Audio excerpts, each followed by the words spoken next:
Hello ಮಕ್ಕಳೇ, ಎಲ್ಲರಿಗೂ ನಮಸ್ಕಾರ. Welcome back to Vignan academy. ಈ ವಿಡಿಯೋನಲ್ಲಿ ನಾವು ಡಿಸ್ಕಸ್ ಮಾಡಲಿಕ್ಕೆ ಹೊರಟಿದ್ವಿ the concept of electrostatics in dielectrics and in conductors. Dielectrics ಅಂದ್ರೆ ಏನು, ಅದರಲ್ಲಿ ವೆರೈಟೀಸ್ ಏನು, but what are the electrostatic mechanism, ಏನೇನು ಪ್ರೊಸೀಜರ್ಸ್ ಆಗುತ್ತೆ ಎಲ್ಲ ಡಿಸ್ಕಸ್ ಮಾಡ್ಲಿಕ್ಕೆ ಹೊರಟಿದ್ವಿ. ಹೌದು, ಪೋಲಾರ್ ಡೈಎಲೆಕ್ಟ್ರಿಕ್ಸ್ ಇದೆ, ಅದರಲ್ಲಿ ನಾನ್ ಪೋಲಾರ್ ಡೈಎಲೆಕ್ಟ್ರಿಕ್ಸ್ ಇದೆ.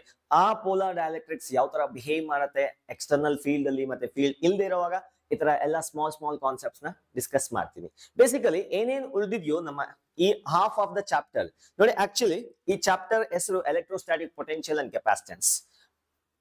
ಬಟ್ ಯಾವ್ದಾದ್ರು ಒಂದು ಒಳ್ಳೆ ಬುಕ್ ನ ತೆಗೆದು ನೋಡಿದ್ರೆ potential separate chapter, capacitor separate chapter ಕೊಟ್ಟಿರ್ತಾರೆ. ಬಟ್ ನಾವು ಎಲ್ಲ ಮಿಕ್ಸ್ ಮಾಡಿ, ಮಿಕ್ಸ್ ಅಂದ್ರೆ ಕಂಬೈನ್ ಮಾಡಿ ಒಂದು ವಿಡಿಯೋ, ಒಂದು ಪ್ಲೇ ಲಿಸ್ಟ್ ನ ಮಾಡಿದೀವಿ. That is electrostatic potential and capacitance. Next video ಇಂದ ಅಂದ್ರೆ ವಿಡಿಯೋ ನಂಬರ್ 9 ಇಂದ ನಾವು ಕೆಪಾಸಿಟೆನ್ಸ್ ನ ಡಿಸ್ಕಸ್ ಮಾಡ್ಲಿಕ್ಕೆ ಹೊರಟಿದ್ವಿ. ಈ ವಿಡಿಯೋನಲ್ಲಿ ಇಷ್ಟನ್ನ ಡಿಸ್ಕಸ್ ಮಾಡ್ಲಿಕ್ಕೆ ಹೊರಟಿದ್ವಿ. ಬನ್ನಿ, ಯಾವುದೇ ರೀತಿಯಾಗಿರ್ತಕ್ಕಂಥ ಟೈಮ್ ವೇಸ್ಟ್ ಇಲ್ಲ. ಎಸ್, ನಾನು ಅದೇ ಹಳೆ ಮುಖ, ಇದು ನಮ್ದು ವಿಜ್ಞಾನ್ ಅಕಾಡೆಮಿ, ಸಿಕ್ಕಾಪಟ್ಟೆ ಒಳ್ಳೆ channel. Let's start hour video number 8 of electrostatic potential and capacitance. ಇದಕ್ಕಿಂತ ಮೊದಲು ಸೀದಾ ಕಾನ್ಸೆಪ್ಟ್ ಗೆ ಹೋಗೋಕ್ಕಿಂತ ಮೊದಲು ಫಸ್ಟ್ ನಿಮ್ಗೆ ಆಟಮ್ ಸ್ಟ್ರಕ್ಚರ್ ನೋಡಿ. ನೀವು ಯಾವುದೇ ಮೆಟೀರಿಯಲ್ ನ ತಗೊಳ್ಳಿ, ಯು ಕನ್ಸಿಡರ್ ಎನಿ ಮೆಟೀರಿಯಲ್, ಈ ಪೆನ್ ತಗೊಳ್ಳಿ, ಈ ಲೈಟ್ ತಗೊಳ್ಳಿ, ಕ್ಯಾಮರಾ ತಗೊಳ್ಳಿ, ಇವನ್ ಅವರ್ ಓನ್ ಬಾಡಿ, ಎಲ್ಲಾನು ಮೇಡ್ ಆಗಿರೋದು ಆಟಮ್ಸ್ ಇಂದ.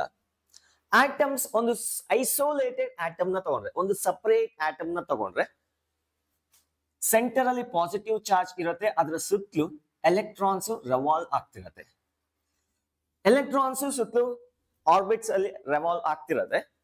ಬಟ್ ಈ ಎಲ್ಲಾ ಎಲೆಕ್ಟ್ರಾನ್ ಸೆಂಟರ್ ಆಫ್ ಚಾರ್ಜ್ ಇಲ್ಲೇ ಇರುತ್ತೆ, ಒಂದು ಐಸೋಲೇಟೆಡ್ ಸ್ಟೇಬಲ್ ಆಟಮ್ ನ ತಗೊಂಡ್ರೆ.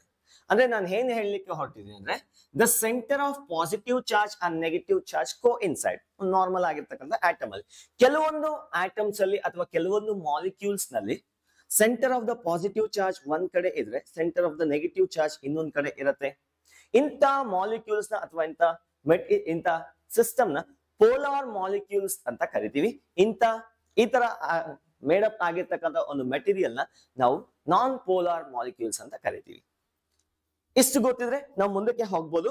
Let's start actual topic of today's video, that is dielectrics. First topic dielectrics ಬಗ್ಗೆ ಡಿಸ್ಕಸ್ ಮಾಡೋಣ. ಡೈಎಲೆಕ್ಟ್ರಿಕ್ಸ್ ಏನಿದು? ಡೈಎಲೆಕ್ಟ್ರಿಕ್ಸ್ ಅಂದ್ರೆ ಎಲ್ಲೋ ಕೇಳ್ದಂಗಿದೆಯಲ್ಲ, ಡೈಎಲೆಕ್ಟ್ರಿಕ್ ನೋಡಿ. ಕೆಪಾಸಿಟೆನ್ಸ್ ಅಲ್ಲಿ ಈ ವರ್ಡ್ ನ ಪದೇ ಯೂಸ್ ಮಾಡ್ತಾ ಇರ್ತೀನಿ. ಸೊ ಇದ್ರ ಬಗ್ಗೆ ಒಂಚೂರು ತಿಳ್ಕೊಳ್ಳೋಣ. ಡೈಎಲೆಕ್ಟ್ರಿಕ್ ಅಂದ್ರೆ ಯಾವ್ದಾದ್ರು ಒಂದು ಮೆಟೀರಿಯಲ್ ನಲ್ಲಿ ಫ್ರೀ ಎಲೆಕ್ಟ್ರಾನ್ಸ್ ಇಲ್ಲ ಅಥವಾ ತೀರಾ ಕಮ್ಮಿ ಇರ್ತಕ್ಕಂಥ ಒಂದು ಮೆಟೀರಿಯಲ್ ನ ನಾವು ಡೈಎಲೆಕ್ಟ್ರಿಕ್ ಅಂತ ಕರಿತೀವಿ. So dielectrics are the material with no free electrons or negligible number of free electrons. Negligible number of free electrons ಅಂತ ಮೆಟೀರಿಯಲ್ ನ ನಾವೇನಂತ ಕರಿತೀವಿ? ಡೈಎಲೆಕ್ಟ್ರಿಕ್ ಅಂತ ಕರಿತೀವಿ. ಇಲ್ವೇ ಇಲ್ಲ ಅಥವಾ ತೀರಾ ಕಮ್ಮಿ, ಅದು ಇದ್ರು ಒಂದೇ ಇಲ್ದಿದ್ರು ಒಂದೇ ಅಂತ ನಂಬರ್ ಆಫ್ ಫ್ರೀ ಎಲೆಕ್ಟ್ರಾನ್ಸ್ ಇದ್ರೆ ಅದನ್ನ ನಾವೆಂತ ಕರಿತೀವಿ? ಡೈಎಲೆಕ್ಟ್ರಿಕ್ಸ್ ಅಂತ ಕರಿತೀವಿ. ನೋಡಿ, ಯಾವ್ದಾದ್ರು ಒಂದು ಮೆಟೀರಿಯಲ್ ನ ತಗೊಂಡ್ರೆ, let us consider A material. Dielectric ಅನ್ನೋ ಒಂದು ಕ್ಯಾಟಗರಿ ಆಫ್ ಮೆಟೀರಿಯಲ್ ನ ತಗೊಂಡ್ರೆ, ಬೇಸಿಕಲಿ ಒಳಗಡೆ ಏನಿರತ್ತಪ್ಪ? ಆಟಮ್ಸ್ ಇರುತ್ತೆ. ಅರೆ, ಎನಿ ಮೆಟೀರಿಯಲ್ ಆಟಮ್ಸೇ ಇರೋದು, ಹೌದು ತಾನೆ? ಎನಿ ಮೆಟೀರಿಯಲ್ ಆಟಮ್ಸೇ ಇರೋದು. ಸೊ ಈಗ ಆಟಮ್ಸ್ ಅಲ್ಲಿ ಇರ್ತಕ್ಕಂಥ ಎಲೆಕ್ಟ್ರಾನ್ಸ್ ಆರ್ಬಿಟ್ಸ್ ಅಲ್ಲಿ ಸುತ್ತುತ್ತಾ ಇರತ್ತೆ. ಈ ತರ ಡೈಎಲೆಕ್ಟ್ರಿಕ್ ಗೆ ಕ್ಯಾರೆಕ್ಟರಿಸ್ಟಿಕ್ಸ್ ಏನಪ್ಪಾ ಅಂದ್ರೆ, ಎಲೆಕ್ಟ್ರಾನ್ಸ್ ಇರುತ್ತೆ, ಬಟ್ ಅವು ಎಲ್ಲಿ ಲಾಕ್ ಆಗಿರತ್ತೆ ಅಂದ್ರೆ ಆಟಮ್ ಅಲ್ಲಿ ಲಾಕ್ ಆಗಿರತ್ತೆ. The electrons are bound to atoms. ಹಾಗಾಗಿ ಅವು ಸುತ್ತಾಡಕ್ಕೆ ಅವಕಾಶನೇ ಇಲ್ಲ. ಸೊ ಬೌಂಡ್ ಆಗಿರೋದ್ರಿಂದ ಫ್ರೀ ಎಲೆಕ್ಟ್ರಾನ್ಸ್ 0 ಅಥವಾ ನೆಗ್ಲಿಜಿಬಲ್ ಇದ್ರೂ ನೆಗ್ಲಿಜಿಬಲ್ ಇರುತ್ತೆ. ಅಂತ ಮೆಟೀರಿಯಲ್ ನ ನಾವು ಡೈಎಲೆಕ್ಟ್ರಿಕ್ಸ್ ಅಂತ ಕರಿತೀವಿ. We call them as dielectrics. ನೋಡಿ, ಬೇಸಿಕಲಿ ಆಟಮ್ಸ್ ಅಲ್ಲಿ ಪಾಸಿಟಿವ್ ಚಾರ್ಜ್ ಸೆಂಟ್ರಲ್ ಇದೆ, ಎಲೆಕ್ಟ್ರಾನ್ಸ್ ರೆವಾಲ್ವ್ ಆಗ್ತಿದೆ, ಹೌದಾ? ಈಗ ಎಕ್ಸ್ಟರ್ನಲ್ ಎಲೆಕ್ಟ್ರಿಕ್ ಫೀಲ್ಡ್ ಏನಾದ್ರೂ ಇಟ್ರೆ, let us apply external electric field. ಒಂದು ಎಕ್ಸ್ಟರ್ನಲ್ ಎಲೆಕ್ಟ್ರಿಕ್ ಫೀಲ್ಡ್ ಅನ್ನ ನಾವು ಸಪ್ಲೈ ಮಾಡಿದ್ರೆ, ಪಾಸಿಟಿವ್ ಚಾರ್ಜಸ್ ಎಲ್ಲ ಎಲೆಕ್ಟ್ರಾನ್ಸ್ ಕಡೆಗೆ ಎಲೆಕ್ಟ್ರಿಕ್ ಫೀಲ್ಡ್ ಕಡೆಗೆ ಹೋಗಕ್ಕೆ ಟ್ರೈ ಮಾಡುತ್ತೆ. ಎಲೆಕ್ಟ್ರಾನ್ಸ್ ಎಲ್ಲ ಅಗೇನ್ಸ್ಟ್ ದ ಎಲೆಕ್ಟ್ರಿಕ್ ಫೀಲ್ಡ್ ಹೋಗೋಕೆ ಟ್ರೈ ಮಾಡುತ್ತೆ, ಅಟ್ಲೀಸ್ಟ್ ಟೆಂಡ್ ಮಾಡುತ್ತೆ. ಅರೆ ಹೋಗುತ್ತೋ ಇಲ್ವೋ ಈ ಕಡೆ ಫೋರ್ಸ್ ಎಕ್ಸ್ಪೀರಿಯನ್ಸ್ ಆಗತ್ತ. ಆಸ್ ಎ ರಿಸಲ್ಟ್ ಏನಾಗತ್ತಪ್ಪ ಅಂದ್ರೆ ಈ ಕಡೆ ಎಲ್ಲ ಒಂದು ನೆಗೆಟಿವ್ ಚಾರ್ಜಸ್ ಅಕ್ಯುಮುಲೇಷನ್ ಆಗುತ್ತೆ, net positive charge right side accumulate ಆಗುತ್ತೆ. ಸೊ ಪಾಸಿಟಿವ್ ಚಾರ್ಜಸ್ ಎಲ್ಲ ಆ ಕಡೆ ಹೋಗಕ್ಕೆ ಟ್ರೈ ಆಗುತ್ತೆ, ಲೆಫ್ಟ್ ಸೈಡ್ಗೆ ಎಲೆಕ್ಟ್ರಾನ್ಸ್ ಅಂದ್ರೆ ನೆಗೆಟಿವ್ ಚಾರ್ಜಸ್ ಎಲ್ಲವನ್ನು ಒಂದ್ ಕಡೆ ಸೇರ್ಕೊಳಕ್ ಟ್ರೈ ಮಾಡುತ್ತೆ. ಈಗ ನೋಡಿ ಹೊರಗಡೆ electric field, external electric field left to right ಇದೆ, ಒಳಗಡೆ ಚಾರ್ಜ್ ಅಕ್ಯುಮುಲೇಷನ್ ಆಗೋದ್ರಿಂದ ಈ ಕಡೆಗೆ ಒಂದು ಎಲೆಕ್ಟ್ರಿಕ್ ಫೀಲ್ಡ್ ಕ್ರಿಯೇಟ್ ಆಗ್ತಿದೆ. This is opposite to that one the external field. So ಇದೇನಿದು ಈ ಇಂಡ್ಯೂಸ್ಡ್ ಅಥವಾ ಈ ಇಂಟರ್ನಲ್ ಎಲೆಕ್ಟ್ರಿಕ್ ಫೀಲ್ಡ್ ಒಂದು ಕ್ರಿಯೇಟ್ ಆಗ್ತಾ ಇದೆ, ಅದು ಎಕ್ಸ್ಟರ್ನಲ್ ಎಲೆಕ್ಟ್ರಿಕ್ ಫೀಲ್ಡ್ ನ ಅಪೋಸ್ ಮಾಡ್ತಾ ಇದೆ. So I'll write here the E internal tries to oppose the E external electric field ನ ಅಪೋಸ್ ಮಾಡಕ್ಕೆ ಟ್ರೈ ಮಾಡ್ತಾ ಇದೆ. ಎಷ್ಟು ಆಗತ್ತೆ, ಎಷ್ಟು ಅಪೋಸ್ ಮಾಡತ್ತೆ? ಸರ್ ಇದನ್ನ ಇನ್ಕ್ರೀಸ್ ಮಾಡ್ತಾ ಇದ್ರೆ ಇದು ಇನ್ಕ್ರೀಸ್ ಆಗತ್ತಾ? ಹೌದು. ಎಷ್ಟು ಇನ್ಕ್ರೀಸ್ ಆಗತ್ತೆ? That depends on nature of material.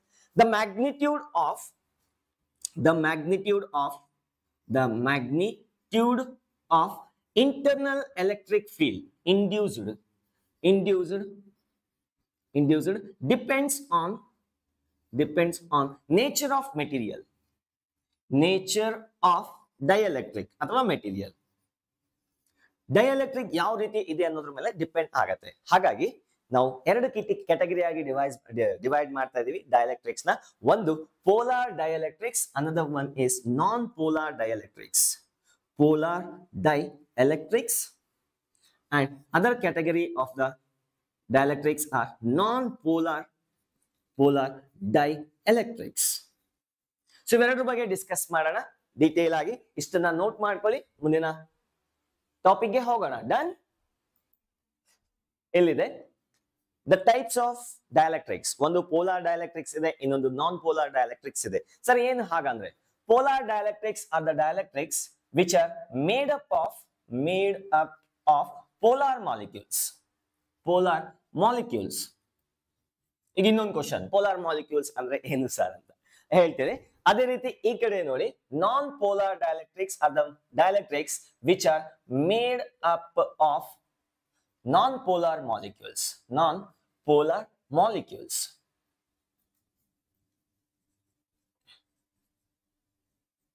ಈಗ ಪೋಲಾರ್ ಮಾಲಿಕ್ಯೂಲ್ ಅಂದ್ರೆ ಏನು, ನಾನ್ ಪೋಲಾರ್ ಮಾಲಿಕ್ಯೂಲ್ ಅಂದ್ರೆ ಏನು ಅನ್ನೋದ್ರ ಮೇಲೆ ಒಂಚೂರು ಡಿಸ್ಕಷನ್ ಹಾಕೋಣ. ನೋಡಿ, ಯಾವ್ದಾದ್ರು ಒಂದು ಮೆಟೀರಿಯಲ್ ಅಲ್ಲಿರ್ತಕ್ಕಂಥ ಮಾಲಿಕ್ಯೂಲ್ ನ ತಗೊಂಡ್ರೆ, ಲೆಟ್ ಅಸ್ ಕನ್ಸಿಡರ್ ಒಂದು ಮಾಲಿಕ್ಯೂಲ್ ನ ತಗೊಂಡ್ರೆ ಇದರಲ್ಲಿ ಇರ್ತಕ್ಕಂಥ ಪಾಸಿಟಿವ್ ಚಾರ್ಜ್ ಮತ್ತೆ ನೆಗೆಟಿವ್ ಚಾರ್ಜ್ ಒಂದೇ ಕಡೆ ಕೋಇನ್ಸೈಡ್ ಆಗಲ್ಲ.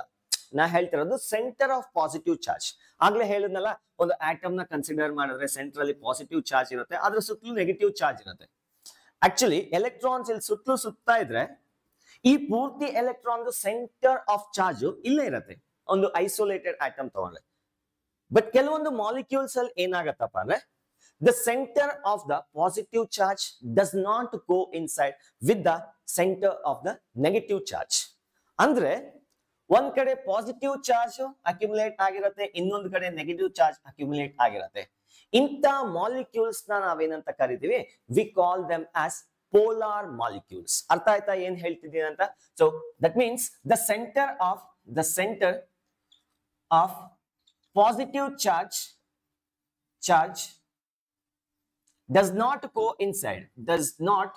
coincide with center of negative charge.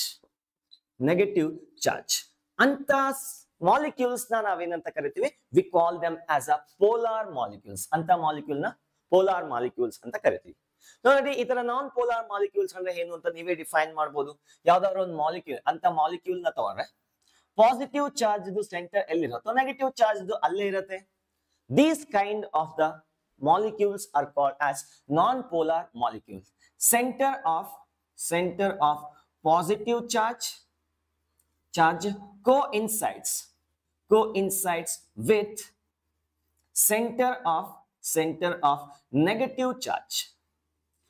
Positive charge centre ಮತ್ತೆ ನೆಗೆಟಿವ್ ಚಾರ್ಜ್ ಸೆಂಟರ್ ಎರಡು ಕೋಇನ್ಸೈಡ್ ಆಗ್ತಿರತ್ತೆ ಅಂತ ಮಾಲಿಕ್ಯೂಲ್ಸ್ ನಾವೆಂತ ಕರಿತೀವಿ ನಾನ್ ಪೋಲಾರ್ ಮಾಲಿಕ್ಯೂಲ್ಸ್ ಅಂತ ಕರಿತೀವಿ. ನೋಡಿ ಇಲ್ಲಿ ಈಗ ಒಂದು ಪೋಲಾರ್ ಮಾಲಿಕ್ಯೂಲ್ ನ ತಗೊಂಡ್ರೆ ಅದಕ್ಕೆ ಡೆಫಿನೆಟ್ಲಿ ಒಂದು ಪರ್ಮನೆಂಟ್ ಡೈಪೋಲ್ ಮೂವ್ಮೆಂಟ್ ಇರುತ್ತೆ. ಅದೇ ಪರ್ಮನೆಂಟ್ ಡೈಪೋಲ್ ಮೂವ್ಮೆಂಟ್ ನ ಯಾವ ತರ ಡಿಫೈನ್ ಮಾಡಿರ್ತೀವಿ, ಒಂದು ಪಾಸಿಟಿವ್ ಚಾರ್ಜ್ ಒಂದು ನೆಗೆಟಿವ್ ಚಾರ್ಜ್ ಸ್ವಲ್ಪ ದೂರದಲ್ಲಿ ಸಪರೇಟ್ ಆಗಿದ್ರೆ ಅವೆರಡು ನಡುವೆ ಸ್ಮಾಲ್ ಡಿಸ್ಟೆನ್ಸ್ ಇದ್ರೆ ಡೈಪೋಲ್ ಮೂವ್ಮೆಂಟ್ ಇರುತ್ತೆ. ಸೊ ದೀಸ್ ಮಾಲಿಕ್ಯೂಲ್ಸ್ ಪೊಸೆಸ್, ನೋಡಿ ಯಾವ್ದಾದ್ರು ಒಂದು ಮಾಲಿಕ್ಯೂಲ್ ನ ತಗೊಂತೀನಿ, ಇದನ್ನೇ ಉಲ್ಟಾ ಬರ್ದು ಈ ತರ ಬರೀತೀನಿ, ಇಲ್ಲಿ ನೆಗೆಟಿವ್ ಚಾರ್ಜ್ ಇದೆ, ಪಾಸಿಟಿವ್ ಚಾರ್ಜ್ ಇರುತ್ತೆ. ಹಾಗಾಗಿ ಒಂದು ಡೈಪೋಲ್ ಮೂವ್ಮೆಂಟ್ ನ್ಯಾಚುರಲ್ ಆಗಿ ಇರುತ್ತೆ. ನಾವೇನ್ ಫೋರ್ಸ್ ಮಾಡಿ ಬಲವಂತವಾಗಿ ಅದನ್ನ ಸಪರೇಟ್ ಮಾಡೋಷ್ಟಿಲ್ಲ, ತನ್ನ ಪಾಡ್ಗಾದ್ರೆ ಬಿಟ್ಬಿಟ್ರೆ ಅಲ್ಲಿ ಒಂದು ಡೈಪೋಲ್ ಮೂವ್ಮೆಂಟ್ ಅನ್ನೋದು ಕ್ರಿಯೇಟ್ ಆಗಿರುತ್ತೆ. These have permanent dipole, permanent dipole. Sir ಇಲ್ಲೇನಾಗಿರುತ್ತೆ ಸರ್, ಪರ್ಮನೆಂಟ್ ಆಗಿ ಡೈಪೋಲ್ ಇರಲ್ಲ, ಬಟ್ ಇಂಡ್ಯೂಸ್ ಮಾಡಿದ್ರೆ ಇರುತ್ತೆ. So we can induce the dipole by applying external electric field. ಈಗ ಈ ಎರಡೂ ತರ ಡೈಎಲೆಕ್ಟ್ರಿಕ್ಸ್ ನ ನಾವು ಎಕ್ಸ್ಟರ್ನಲ್ ಎಲೆಕ್ಟ್ರಿಕ್ ಫೀಲ್ಡ್ ನಲ್ಲಿ ಇಟ್ರೆ ಏನಾಗತ್ತೆ, ಲೆಟ್ಸ್ ಹ್ಯಾವ್ ಎ ಡಿಸ್ಕಷನ್. ಒಂಚೂರು ಡಿಸ್ಕಷನ್ ಮಾಡ್ತೀನಿ. ಪೋಲಾರ್ ಡೈಎಲೆಕ್ಟ್ರಿಕ್ಸ್ ಇನ್ ಎಕ್ಸ್ಟರ್ನಲ್ ಎಲೆಕ್ಟ್ರಿಕ್ ಫೀಲ್ಡ್ ಏನಾಗತ್ತೆ ಅಂತ ಅರ್ಥ ಮಾಡ್ಕೊಳ್ಳಕ್ಕೆ ಒಂದೇ ಒಂದು ಸ್ಮಾಲ್ ಡಯಾಗ್ರಾಮ್ ನ ತಗೊಂಡಿದ್ದೀನಿ. ನೋಡಿ ಇಲ್ಲಿ ಒಂದು ಸಕ್ಕತ್ತಾಗಿರ್ತಕ್ಕಂಥ ಒಂದು ಡಯಾಗ್ರಾಮ್ ನ, ಅದಕ್ಕಿಂತ ಮೊದಲು ಸ್ವಲ್ಪ ಎಕ್ಸ್ಪ್ಲೈನ್ ಮಾಡ್ಬಿಡ್ತೀನಿ. ಒಂದು ಡೈಎಲೆಕ್ಟ್ರಿಕ್ ನ ತಗೊಳ್ಳೋಣ.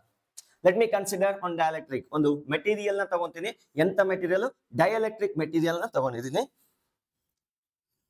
Let me consider dielectric material. So ಇದ್ರ ಒಳಗಡೆ ಎಂತ ಮಾಲಿಕ್ಯೂಲ್ಸ್ ಇದೆ? ಪೋಲಾರ್ ಮಾಲಿಕ್ಯೂಲ್ಸ್ ಇರುತ್ತೆ. ಬಟ್ ಆ ಪೋಲಾರ್ ಮಾಲಿಕ್ಯೂಲ್ಸ್ ಒಂದೊಂದು ಆಂಗಲ್ ಅಲ್ಲಿ ಓರಿಯೆಂಟ್ ಆಗಿರುತ್ತೆ. ಫಾರ್ ಎಕ್ಸಾಂಪಲ್ ಈ ಒಂದು ಮಾಲಿಕ್ಯೂಲ್ ಈ ತರ ಇದ್ರೆ ಇನ್ನೊಂದು ಮಾಲಿಕ್ಯೂಲ್ ಈ ತರ ಇರುತ್ತೆ, ಇನ್ನೊಂದು ಮಾಲಿಕ್ಯೂಲ್ ಇನ್ಯಾವುದೋ ಡೈರೆಕ್ಷನ್ ಅಲ್ಲಿ ಇರುತ್ತೆ. ಸೊ ಈ ತರ ರ್ಯಾಂಡಮ್ ಆಗಿ ಈ ತರ ಅಲೈನ್ ಆಗಿರುತ್ತೆ. ಒಂದೊಂದು ಡೈಪೋಲ್ ಒಂದೊಂದು ದಿಕ್ಕಿಗೆ ಇರುತ್ತೆ. What is the net dipole movement? ಅರೆ ಒಂದ್ ಸ್ಮಾಲ್ ಡೈಪೋಲ್ ಮೂವ್ಮೆಂಟ್ ಈ ತರ ಇದೆ, ಇನ್ನೊಂದು ಡೈಪೋಲ್ ಮೂವ್ಮೆಂಟ್ ಈ ತರ ಇದೆ. ಈ ತರ ಎಲ್ಲಾ ಡೈಪೋಲ್ ಮೂವ್ಮೆಂಟ್ಸ್ ಒಂದೊಂದೊಂದು ಆಡ್ ಮಾಡ್ಕೊಂಡು 0 ಆಗತ್ತೆ. Even in the absence of, ಇದೇನ್ ಹೇಳ್ತಿರೋದು, ಇನ್ the absence when E external is equal to 0, external electric field 0 ಇದ್ದಾಗ ಇಲ್ಲಿ ನೆಟ್ ಡೈಪೋಲ್ ಏನಿದೆ, net dipole is equal to 0. ಈಗ ಏನಾದ್ರೂ ಎಕ್ಸ್ಟರ್ನಲ್ ಎಲೆಕ್ಟ್ರಿಕ್ ಫೀಲ್ಡ್ ನ ಅಪ್ಲೈ ಮಾಡಿದೆ ಅಂತ ಅನ್ಕೊಳ್ಳಿ. Let us assume external electric field is applied in this direction. ಈಗ ಅದೇ ಡೈಪೋಲ್ ನ ಎಕ್ಸ್ಟರ್ನಲ್ ಎಲೆಕ್ಟ್ರಿಕ್ ಫೀಲ್ಡ್ ಅಲ್ಲಿ ಇಟ್ರೆ ಈ ಪಾಸಿಟಿವ್ ಮಾಲಿಕ್ಯೂಲ್ಸ್ ಎಲ್ಲ ಒಂದ್ ಕಡೆಗೆ ಅಲೈನ್ ಆಗಕ್ಕೆ ಟ್ರೈ ಮಾಡತ್ತೆ. ಅದೇ ಪಾಸಿಟಿವ್ ಚಾರ್ಜಸ್ ಈ ಕಡೆಗೆ ಅಟ್ರಾಕ್ಟ್ ಆಗುತ್ತೆ, ನೆಗೆಟಿವ್ ಚಾರ್ಜಸ್ ಈ ಕಡೆಗೆ ಬರುತ್ತೆ. ಅಂದ್ರೆ ಹೆಪಸಾಯ್ಡ್ ಮ್ಯಾನರ್ ಅಲ್ಲಿ ಇರ್ತಕ್ಕಂಥ ಡೈಪೋಲ್ ಮಾಲಿಕ್ಯೂಲ್ಸ್ ಎಲ್ಲ ಒಂದು ಓರಿಯಂಟೇಷನ್ ಗೆ ಬರಕ್ಕೆ ಟ್ರೈ ಮಾಡುತ್ತೆ. Minus plus minus plus minus plus and minus plus ಈ ತರ ಪರ್ಫೆಕ್ಟ್ ಆಗಿ ಬಂದ್ಬಿಡತ್ತೆ ಅಂತ ಹೇಳ್ತಿಲ್ಲ. ಈ ಎಕ್ಸ್ಟರ್ನಲ್ ಎಲೆಕ್ಟ್ರಿಕ್ ಫೀಲ್ಡ್ ಜಾಸ್ತಿ ಮಾಡ್ತಾ ಇದ್ದಷ್ಟು ಈ ಅಲೈನ್ಮೆಂಟ್ ಇದ್ರ ಜೊತೆಗೆ ಪರ್ಫೆಕ್ಟ್ ಆಗಕ್ಕೆ ಟ್ರೈ ಮಾಡ್ತಾ ಇರುತ್ತೆ. So I show the diagram. ಇಲ್ಲಿ ಡಯಾಗ್ರಾಮ್ ಇದೆ ನೋಡಿ, ಇಲ್ಲಿ ಇರ್ತಕ್ಕಂಥ ಮಾಲಿಕ್ಯೂಲ್ಸ್ ಈ ಕಡೆ ಇದೆಯಲ್ಲ, ಫಸ್ಟ್ ಇದು in the absence of electric field ಈ ಕಡೆ ಕಾಣಿಸ್ತಿದೆಯಲ್ಲ. So this is in the absence of electric field. ಇದಕ್ಕೆ ಏನಾದ್ರೂ ನಾವು ಎಲೆಕ್ಟ್ರಿಕ್ ಫೀಲ್ಡ್ ನ ಅಪ್ಲೈ ಮಾಡ್ಬಿಟ್ರೆ ಆ ಮಾಲಿಕ್ಯೂಲ್ಸ್ ಎಲ್ಲ ಇನ್ ದ ಡೈರೆಕ್ಷನ್ ಆಫ್ ಈ ತರ ಅಲೈನ್ ಆಗಕ್ಕೆ ಟ್ರೈ ಮಾಡುತ್ತೆ. ಪಾಸಿಟಿವ್ ಚಾರ್ಜಸ್ ಎಲ್ಲ ಎಲೆಕ್ಟ್ರಿಕ್ ಫೀಲ್ಡ್ ಡೈರೆಕ್ಷನ್ ಕಡೆಗೆ ಅಟ್ರಾಕ್ಟ್ ಆಗೋಕೆ ಶುರು ಮಾಡುತ್ತೆ, ನೆಗೆಟಿವ್ ಚಾರ್ಜಸ್ ಎಲ್ಲ ಆಪೋಸಿಟ್ ಡೈರೆಕ್ಷನ್ ಅಟ್ರಾಕ್ಟ್ ಆಗಕ್ಕೆ ಶುರು ಮಾಡುತ್ತೆ. ಅಂದ್ರೆ ಅಲೈನ್ಮೆಂಟ್ ಜಾಸ್ತಿ ಆಗ್ತಾ ಬರ್ತಾ ಇರುತ್ತೆ. ನೀವು ಎಕ್ಸ್ಟರ್ನಲ್ ಎಲೆಕ್ಟ್ರಿಕ್ ಫೀಲ್ಡ್ ಜಾಸ್ತಿ ಮಾಡ್ತಾ ಅಲೈನ್ಮೆಂಟ್ ಪರ್ಫೆಕ್ಟ್ ಆಗ್ತಾ ಪರ್ಫೆಕ್ಟ್ ಇನ್ ದ ಡೈರೆಕ್ಷನ್ ಅಲ್ಲಿ ಆಗಕ್ಕೆ ಟ್ರೈ ಮಾಡ್ತಾ ಇರುತ್ತೆ. So that is about the polar molecules. Let's go to the non polar molecules. ಈಗ ನಾನ್ ಪೋಲಾರ್ ಮಾಲಿಕ್ಯೂಲ್ಸ್ ಏನಾಗತ್ತೆ, let's see. Non polar molecules obviously external electric field ಇಲ್ಲದೆ ಇದ್ದಾಗ net dipole movement ಏನಿದೆ 0 ಇದೆ. ಅದೇ ಇಲ್ಲೂ 0ನೇ ಇತ್ತು. ಮಾಲಿಕ್ಯೂಲ್ ಒಂದೊಂದು ಮಾಲಿಕ್ಯೂಲ್ ಗೆ ಡೈಪೋಲ್ ಮೂವ್ಮೆಂಟ್ ಇದೆ, ಬಟ್ ಓವರ್ ಆಲ್ ನಾವು ಪೂರ್ತಿ ಸಿಸ್ಟಮ್ ನ ತಗೊಂಡಾಗ ನೆಟ್ ಡೈಪೋಲ್ ಮೂವ್ಮೆಂಟ್ 0 ಇತ್ತು. But when we keep in the presence of electric field, net dipole movement is not equal to 0. Obviously ಇಷ್ಟ ಆಯ್ತು. ಈಗ ನೋಡಿ, ಒಂದು ನಾನ್ ಪೋಲಾರ್ ಮಾಲಿಕ್ಯೂಲ್ಸ್ ನ ತಗೊಂಡ್ರೆ ಇಲ್ಲಿ ಡೈಪೋಲ್ ಮೂವ್ಮೆಂಟ್ ಏನಾದ್ರು ಇದೆಯಾ? Small p is equal to 0, no doubt in that one. ಈಗ ಒಂದು ನಾನ್ ಪೋಲಾರ್ ಮಾಲಿಕ್ಯೂಲ್ಸ್ ಇಂದ ಮೇಡಪ್ ಆಗಿರ್ತಕ್ಕಂಥ ಒಂದು ಡೈಎಲೆಕ್ಟ್ರಿಕ್ ನ ತಗೊಂಡು ಹೋಗಿ ಎಲೆಕ್ಟ್ರಿಕ್ ಫೀಲ್ಡ್ ಅಲ್ಲಿ ಇಟ್ರೆ ಏನಾಗತ್ತೆ, ಲೆಟ್ಸ್ ಸಿ.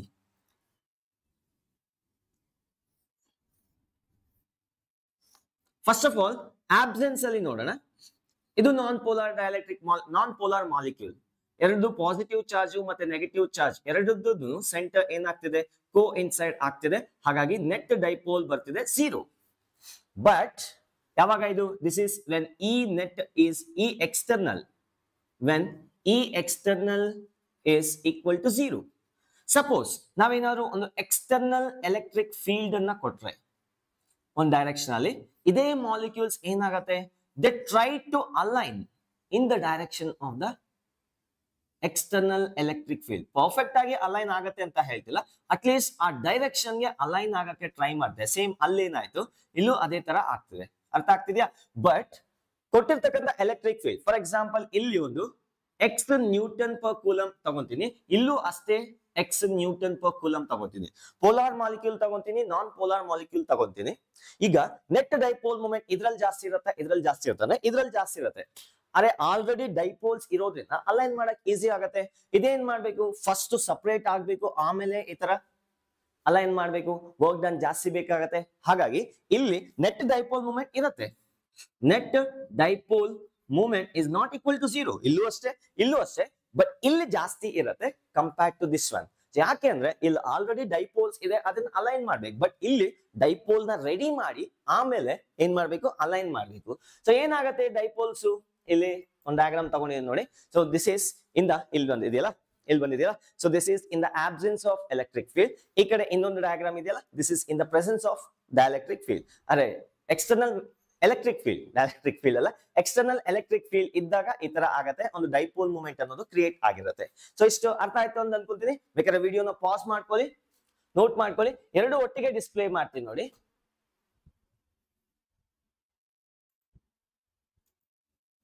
ಕಂಪ್ಲೀಟ್ ಅನಾಲಿಸಿಸ್ ಇಲ್ಲಿದೆ ನೋಡಿ. ಸೊ ನಿಮ್ಗೆ ಈ ಕಡೆ ಕಾಣಿಸ್ತಾ ಇರ್ತಾರೆ, ನಂಗೆ ಗೊತ್ತಾಗ್ತಿಲ್ಲ, ಈ ಕಡೆ ಇರ್ತಕ್ಕಂಥದ್ದು ಪೋಲಾರ್ ಡೈಎಲೆಕ್ಟ್ರಿಕ್ಸ್. ಅದ್ರ ಒಳಗಡೆ ಯಾವ ರೀತಿ ಮಾಲಿಕ್ಯೂಲ್ಸ್ ಇದೆ, ಪೋಲಾರ್ ಮಾಲಿಕ್ಯೂಲ್ಸ್ ಇದೆ. ಸೊ ಈ ಕಡೆ ಬಂದ್ರೆ ನಾನು ಹಿಂದ್ಗಡೆ ಇದ್ದೀನಿ, ಕಾಣಿಸ್ತಿದ್ಯಾ? ಈ ಕಡೆ ಇಲ್ಲಿರ್ತಕ್ಕಂಥದ್ದು non polar molecule in the absence of electric field. ಅದೇ ಒಂಚೂರು ಈ ಕಡೆಗೆ ಬಂದ್ರೆ, ಸೊ ಇಲ್ಲಿ ಪಕ್ಕದಲ್ಲಿ ಇರ್ತಕ್ಕಂಥದ್ದು non polar molecule in the presence of electric field. ಈ ಕಡೆ ಇರ್ತಕ್ಕಂಥ category non polar dielectrics.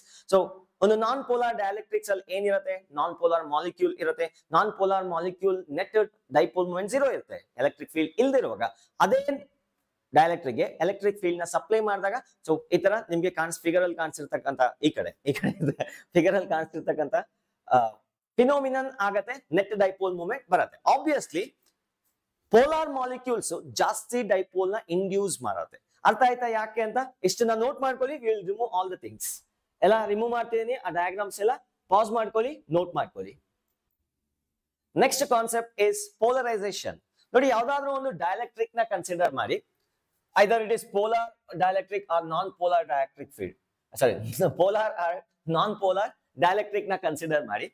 External field ಅಲ್ಲಿ ಇಟ್ಟಾಗ, ಈ external electric field ಅಲ್ಲಿ ಇಟ್ಟಾಗ ಏನಾಗತ್ತೆ, ಡೈಪೋಲ್ ಮೂಮೆಂಟ್ ಕ್ರಿಯೇಟ್ ಆಗತ್ತೆ. And they try to align. Perfect ಆಗಿ ಅಲೈನ್ ಆಗುತ್ತೋ ಇಲ್ವೋ ಸೆಕೆಂಡರಿ, ಅಟ್ಲೀಸ್ಟ್ ಒಂದು ರೇಂಜ್ ಗಾದ್ರೂ ಟ್ರೈ ಮಾಡತ್ತೆ ತಾನೆ. ಸೊ ಹಾಗಾದ್ರೆ ಇಲ್ಲಿ ಈ ಮಾಲಿಕ್ಯೂಲ್ಸ್ ನಲ್ಲಿ, ಅಂದ್ರೆ ಈ ಡೈಎಲೆಕ್ಟ್ರಿಕ್ ನಲ್ಲಿ ಒಂದು ಡೈಪೋಲ್ ಅನ್ನೋದು ಕ್ರಿಯೇಟ್ ಆಗುತ್ತೆ. ಒಂದು ಟೋಟಲ್ ಡೈಪೋಲ್ ಮೂಮೆಂಟ್ ಅನ್ನೋದು ಕ್ರಿಯೇಟ್ ಆಗುತ್ತೆ. ಸೊ ಈ ತರ ಪೂರ್ತಿ ಮಾಲಿಕ್ಯೂಲ್ಸ್ ಸ್ವಲ್ಪ ಸ್ವಲ್ಪ ಅಲೈನ್ ಆಗಿರೋದ್ರಿಂದ there is a net dipole moment created within the dielectric. ಒಂದು ಡೈಎಲೆಕ್ಟ್ರಿಕ್ ಒಳಗಡೆನೆ ಕ್ರಿಯೇಟ್ ಆಗುತ್ತೆ. It is happening in both in polar molecules or non polar molecules. ಯಾವ್ದಿದ್ರು ಆಗುತ್ತೆ. ಬಟ್ ಪೋಲಾರ್ ಮಾಲಿಕ್ಯೂಲ್ಸ್ ಇದ್ರೆ ಒಂಚೂರು ಜಾಸ್ತಿ ಆಗುತ್ತೆ, ನಾನ್ ಪೋಲಾರ್ ಮಾಲಿಕ್ಯೂಲ್ಸ್ ಇದ್ರೆ ಒಂಚೂರು ಕಮ್ಮಿ ಆಗುತ್ತೆ. ಈಗ ಪೋಲರೈಸೇಷನ್ ಅಂದ್ರೆ ಏನು ಅಂದ್ರೆ, this is defined as total dipole electric moment of a dielectric divided by volume. ಒಂದು ಯೂನಿಟ್ ವಾಲ್ಯೂಮ್ ಗೆ ಎಷ್ಟು ಡೈಪೋಲ್ ಮೂಮೆಂಟ್ ಕ್ರಿಯೇಟ್ ಆಗ್ತಿದೆ ಅದನ್ನೇ ನಾವು ಪೋಲರೈಸೇಷನ್ ಅಂತ ಕರಿತೀವಿ. So it is defined as polarisation. ನೋಡಿ, ನಿಮ್ಗೆ ವೇವ್ ಆಪ್ಟಿಕ್ಸ್ ಅಲ್ಲಿ ಇನ್ನೊಂದು ಪೋಲರೈಸೇಷನ್ ಬರುತ್ತೆ, that is polarisation of light. ಇಲ್ಲಿ ನಾನು ಮಾತಾಡ್ತಿರೋದು polarisation of a dielectric. Polarisation is defined as total dipole moment. ನೋಡಿ, ಇ ಪಿ ಸ್ಮಾಲ್ ಪಿ ತಗೊಂತೀನಿ, ಕನ್ಫ್ಯೂಸ್ ಆಗ್ತಿರ ಇರ್ಲಿ ಅಂತ, ಇದು ಕ್ಯಾಪಿಟಲ್ ಪಿ ಕೊಟ್ಟಿದ್ದೀನಿ. Dipole moment of dielectric divided by total volume of dielectric. ಈ ಪೂರ್ತಿ ಡೈಎಲೆಕ್ಟ್ರಿಕ್ಸ್ ಡೈಪೋಲ್ ಮೂಮೆಂಟ್ ಎಷ್ಟು ಕ್ರಿಯೇಟ್ ಆಗ್ತಿದೆ ಡಿವೈಡೆಡ್ ಬೈ ಅದರ ವಾಲ್ಯೂಮ್ ಮಾಡಿದ್ರೆ, ಅಂದ್ರೆ per unit volume, ಒಂದು ಯೂನಿಟ್ ವಾಲ್ಯೂಮ್ ಗೆ ಎಷ್ಟು ಡೈಪೋಲ್ ಮೂವ್ಮೆಂಟ್ ಬರ್ತಿದೆ ಇನ್ the presence of electric field. Obviously ಈ ಎಲೆಕ್ಟ್ರಿಕ್ ಫೀಲ್ಡ್ ನ ಜಾಸ್ತಿ ಮಾಡ್ತಾ ಇದ್ರೆ, ಅರೆ ಎಲೆಕ್ಟ್ರಿಕ್ ಫೀಲ್ಡ್ ನ ಜಾಸ್ತಿ ಮಾಡ್ತಾ ಇದ್ರೆ ಈ ಮಾಲಿಕ್ಯೂಲ್ಸ್ ಕರೆಕ್ಟ್ ಆಗಿ ಅಲೈನ್ ಆಗಕ್ಕೆ ಟ್ರೈ ಮಾಡತ್ತಾ? ಅಲ್ಲಿ ಫಿಗರ್ ಅಲ್ಲಿ ಕಾಣಿಸ್ತಿದ್ಯಾ? ಸೊ ಈಗ ಡಯಾಗ್ರಾಮ್ ಅಲ್ಲಿ ಕಾಣಿಸ್ತಿದ್ಯಾ ನೋಡಿ. ಸೊ ಈ ಕಡೆ ಇರ್ತಕ್ಕಂಥ ಡಯಾಗ್ರಾಮ್ ಅಲ್ಲಿ, ಸೊ ಈಗ ಎಲೆಕ್ಟ್ರಿಕ್ ಫೀಲ್ಡ್ ನ ಜಾಸ್ತಿ ಮಾಡ್ತಾರೆ, ಉಲ್ಟಾ ಈ ಡೈರೆಕ್ಷನ್ ಅಲ್ಲಿ ಇದೆ, ಎಲೆಕ್ಟ್ರಿಕ್ ಫೀಲ್ಡ್ ನ ಜಾಸ್ತಿ ಮಾಡ್ತಾರೆ. ಆ ಮಾಲಿಕ್ಯೂಲ್ಸ್ ಏನಾಗುತ್ತೆ ಎಲೆಕ್ಟ್ರಿಕ್ ಫೀಲ್ಡ್ ಅಲ್ಲಿ ಡೈರೆಕ್ಷನ್ ಅಲ್ಲಿ ಅಲೈನ್ ಆಗಕ್ಕೆ ಜಾಸ್ತಿ ಮತ್ತೆ ಜಾಸ್ತಿ ಟ್ರೈ ಮಾಡ್ತಾ ಇರುತ್ತೆ. ಹಾಗಾದ್ರೆ can I say the polarization of a dielectric field, dielectric ಯಾಕೆ ಫೀಲ್ಡ್ ಬರ್ತಿದೆ, dielectric is directly proportional to external electric field. ಅರೆ ನಾನು ಜಾಸ್ತಿ ಎಲೆಕ್ಟ್ರಿಕ್ ಫೀಲ್ಡ್ ಅಪ್ಲೈ ಮಾಡ್ತಾರೆ, ಜಾಸ್ತಿ ಅಲೈನ್ಮೆಂಟ್ ಆಗಕ್ಕೆ ಶುರು ಮಾಡ್ತಾ ಇರುತ್ತೆ, ಟಿಸ್ಕು ಅಂತ. ಸೊ ಪರ್ಫೆಕ್ಟ್ ಆಗಿ ಅಲೈನ್ ಮಾಡ್ಬೇಕಾದ್ರೆ ಇನ್ಫೈನೈಟ್ ಎಲೆಕ್ಟ್ರಿಕ್ ಫೀಲ್ಡ್ ನ ಅಪ್ಲೈ ಮಾಡಬೇಕು. ಸೊ ಈಗ ಒಂದು ಕೆಲಸ ಮಾಡೋಣ, ಇದು ಜಾಸ್ತಿ ಮಾಡ್ತಾರೆ, ಇದು ಜಾಸ್ತಿ ಆಗುತ್ತೆ. ಸೊ ಹಾಗಾದ್ರೆ ಈಕ್ವೇಟ್ ಮಾಡ್ತೀನಿ. So P is equals to chi into E. What is this chi? So this is called as constant. ಅದು ಗೊತ್ತು ಸರ್ ನಮಗೂ, ಅದಕ್ಕೊಂದು ಹೆಸರು ಕೊಡಿ, ನಾಮಕರಣ ಮಾಡಿ. ಇದನ್ನೇ ನಾವು ಎಲೆಕ್ಟ್ರಿಕ್ ಸಸೆಪ್ಟಬಿಲಿಟಿ ಅಂತ ಕರಿತೀವಿ. Electric susceptibility. Electric susceptibility can be written as Xe. ನೋಡಿ ಮ್ಯಾಗ್ನೆಟಿಸಮ್ ಅಲ್ಲಿ ಇನ್ನೊಂದು ಬರುತ್ತೆ, ಮ್ಯಾಗ್ನೆಟಿಕ್ ಸಸೆಪ್ಟಬಿಲಿಟಿ, ಅದ್ರ ಬಗ್ಗೆ ಆಮೇಲೆ ಡಿಸ್ಕಸ್ ಮಾಡ್ತೀನಿ. ಎಲೆಕ್ಟ್ರಿಕ್ ಸಸೆಪ್ಟಬಿಲಿಟಿ ಬೇಕಾದ್ರೆ Xi ಅಥವಾ ಕೈ ಅಂತ ಕರೀತಾರೆ, pronunciation don't worry. Chi is equals to polarization divided by electric field strength. Polarization per unit electric field ಅಂತ ಹೇಳ್ಬೋದಾ? ಒಂದು ಕೆಲಸ ಮಾಡೋಣ, ಬರೀ ವೆಕ್ಟರ್ ನ ತೆಗೆದ್ಬಿಟ್ಟು ಬರೀ ಮ್ಯಾಗ್ನಿಟ್ಯೂಡ್ ಮಾತ್ರ ತಗೊಂತಾ ಇದ್ದೀನಿ, ಡೈರೆಕ್ಷನ್ ಬಗ್ಗೆ ತಲೆ ಕೆಡಿಸ್ಕೋಬೇಡಿ. Okay, so polarisation per unit electric field is called as electric susceptibility. We can define electric susceptibility like this. ಅರ್ಥ ಆಯ್ತಾ? So this is electric susceptibility. ಎಷ್ಟು ನೋಟ್ ಮಾಡ್ಕೊಳ್ಳಿ. ಸೊ ನಾನ್ ಕಂಡಕ್ಟರ್ಸ್ ಬಗ್ಗೆ ನಾವು ಮಾತಾಡಿದ್ದು, ಇಷ್ಟೊತ್ತು ಮಾತಾಡಿದ್ದು ನಾನ್ ಕಂಡಕ್ಟರ್ಸ್ ಅಂದ್ರೆ ಡೈಎಲೆಕ್ಟ್ರಿಕ್ಸ್ ಬಗ್ಗೆ. ಈಗ ಕಂಡಕ್ಟರ್ಸ್ ನ ಎಲೆಕ್ಟ್ರಿಕ್ ಫೀಲ್ಡ್ ಅಲ್ಲಿ ಇಟ್ರೆ ಏನಾಗುತ್ತೆ, ಏನೇನ್ ಫಿನೋಮಿನನ್ ಆಗುತ್ತೆ ಎಲ್ಲಾನು ಡಿಸ್ಕಸ್ ಮಾಡೋಣ. ಎಷ್ಟು ನೋಟ್ ಮಾಡ್ಕೊಳ್ಳಿ, ಪಾಸ್ ಮಾಡ್ಕೊಳ್ಳೋಣ. ನಾನು ಎರೇಸ್ ಮಾಡ್ತಿದ್ದೀನಿ. ಇನ್ನೊಂದು ಸ್ಮಾಲ್ ಟಾಪಿಕ್ ನ ಹೇಳೋದು ಮರ್ತ್ಬಿಟ್ಟೆ, that is dielectric breakdown and dielectric strength. Dielectric breakdown and dielectric strength. Words ನೋಡಿ ಹೇಳ್ಬೋದಾ, ಗೆಸ್ ಮಾಡ್ಬೋದಾ ಏನ್ ಹಂಗಂದ್ರೆ ಅಂತ? ನೋಡಿ ಇಲ್ಲೊಂದು ಡಯಾಗ್ರಾಮ್ ನ ಕೊಟ್ಟಿದ್ದೀನಿ. You can see the diagram here. ಇಲ್ಲಿರ್ತಕ್ಕಂಥ diagram, you can see the diagram here. ಈಗ ಎಲೆಕ್ಟ್ರಿಕ್ ಫೀಲ್ಡ್ ನ ಜಾಸ್ತಿ ಮಾಡ್ತಾ ಇದ್ರೆ ಅಲೈನ್ಮೆಂಟ್ ಜಾಸ್ತಿ ಆಗತ್ತಾ? ಅಲೈನ್ಮೆಂಟ್ ಜಾಸ್ತಿ ಆಗ್ತಾ ಇರುತ್ತೆ ಅಂದ್ರೆ ಪ್ಯಾರಲಲ್ ಆಗಿ ಅಲೈನ್ಮೆಂಟ್ ಆಗಕ್ಕೆ ಟ್ರೈ ಮಾಡುತ್ತೆ. ಒನ್ಸ್ ಪ್ಯಾರಲಲ್ ಆಗಿ ಅಲೈನ್ಮೆಂಟ್ ಆದ್ಮೇಲೆ ಈಗ ಮತ್ತೆ ಎಲೆಕ್ಟ್ರಿಕ್ ಫೀಲ್ಡ್ ಸ್ಟ್ರೆಂತ್ ಏನಾದ್ರೂ ಜಾಸ್ತಿ ಮಾಡಿದ್ರೆ ಆ ಸೆಂಟರ್ ಆಫ್ ದ ಪಾಸಿಟಿವ್ ಮತ್ತೆ ನೆಗೆಟಿವ್ ಚಾರ್ಜ್ ಇದೆಯಲ್ಲ ದೂರ ಹೋಗಕ್ಕೆ ಟ್ರೈ ಮಾಡ್ತಾ ಇರುತ್ತೆ. ಅಂದ್ರೆ ಜಾಸ್ತಿ ಎಲೆಕ್ಟ್ರಿಕ್ ಫೀಲ್ಡ್ ಅಪ್ಲೈ ಮಾಡಿದ್ರೆ ಜಾಸ್ತಿ ಫೋರ್ಸ್ ಅಪ್ಲೈ ಆಗ್ತಿರತ್ತ, ಹಾಗಾಗಿ ಡೈಪೋಲ್ ಡಿಸ್ಟೆನ್ಸ್ ಇದೆಯಲ್ಲ ದೂರ ಆಗಕ್ಕೆ ಸ್ಟಾರ್ಟ್ ಆಗತ್ತೆ. ಅಟ್ ಸರ್ಟೆನ್ ಎಲೆಕ್ಟ್ರಿಕ್ ಫೀಲ್ಡ್ ಎಷ್ಟಿಗಾದ್ರೂ ಇನ್ಕ್ರೀಸ್ ಮಾಡ್ಬೋದಾ? ಇಲ್ಲ, ಒಂದು ಲಿಮಿಟ್ ಇದೆ. ಮ್ಯಾಕ್ಸಿಮಮ್ ಅವ್ರಿಗೂ ದೂರ ಆಗತ್ತೆ. ಅದಕ್ಕಿಂತ ಒಂಚೂರು ಏನಾದ್ರೂ ಎಲೆಕ್ಟ್ರಿಕ್ ಫೀಲ್ಡ್ ಜಾಸ್ತಿ ಮಾಡಿದ್ರೆ ರಫಕ್ ಅಂತ ಒಂದೊಂದು ಬ್ರೇಕ್ ಹಾಕೊಂಡ್ ಬಂದ್ಬಿಡತ್ತೆ, ಅಂದ್ರೆ ಬ್ರೇಕಪ್ ಮಾಡ್ಕೊಂಡ್ ಬಂದ್ಬಿಡತ್ತೆ. ಹ್ಯೂಮನ್ ಬೀಯಿಂಗ್ಸ್ ಮಾಡ್ತಾರಲ್ಲ, ಒಬ್ಬನೊಬ್ರು ಬಿಟ್ಟು ಬರ್ತಾರಲ್ಲ, ಅದೇ ತರ ಎಕ್ಸ್ಟರ್ನಲ್ ಎಲೆಕ್ಟ್ರಿಕ್ ಫೀಲ್ಡ್ ಏನಾದ್ರೂ ಜಾಸ್ತಿ ಆಗ್ಬಿಟ್ರೆ ಆ ಮಾಲಿಕ್ಯೂಲ್ ಏನಾಗತ್ತೆ, ರಪ್ಚರ್ ಆಗತ್ತೆ, ಬ್ರೇಕ್ ಡೌನ್ ಆಗತ್ತೆ. ಈ ಫಿನೋಮಿನನ್ನೇ ನಾವೇನಂತ ಕರಿತೀವಿ? We call that as a electric dielectric breakdown ಅಂತ ಕರಿತೀವಿ. ಈಗ ಎಲ್ಲಿವರೆಗೂ ಅದು ಸಪರೇಟ್ ಆಗ್ದಿರಾ ಇರತ್ತೆ, ಇನ್ನೇನು ಬ್ರೇಕ್ ಆಗತ್ತೆ ಅವಾಗ ಎಲೆಕ್ಟ್ರಿಕ್ ಫೀಲ್ಡ್ ಏನಿದೆ ಅದನ್ನ ನಾವೇನಂತ ಕರಿತೀವಿ? ಡೈಎಲೆಕ್ಟ್ರಿಕ್ ಸ್ಟ್ರೆಂತ್ ಅಂತ ಕರಿತೀವಿ. So let me write down. So when external electric field is increased, vector P, polarization increases. If external electric field is increased beyond certain value, beyond certain value, the molecules ruptures. ಅರೆ basically ಅದು breakup. ನೀವು breakup ಮಾಡ್ಕೊಂತೀರಲ್ಲ ಆ ತರ ಅವು breakup ಮಾಡ್ಕೊಂಡು ಹೋಗ್ಬಿಡ್ತವೆ, ಎಲ್ಲಂದ್ರೆ ಹೋಗ್ಬಿಡ್ತವೆ. ನೀವು ಎಲ್ಲಂದ್ರೆ ಹೋಗಕ್ ಹೋಗ್ಬೇಡಿ, ಕರೆಕ್ಟ್ ಆಗಿ ಓದ್ಕೊಂಡು you become more strength. So molecules rupture ಆಗಿ ಏನಾಗತ್ತೆ? Dielectric breakdowns. molecules break downs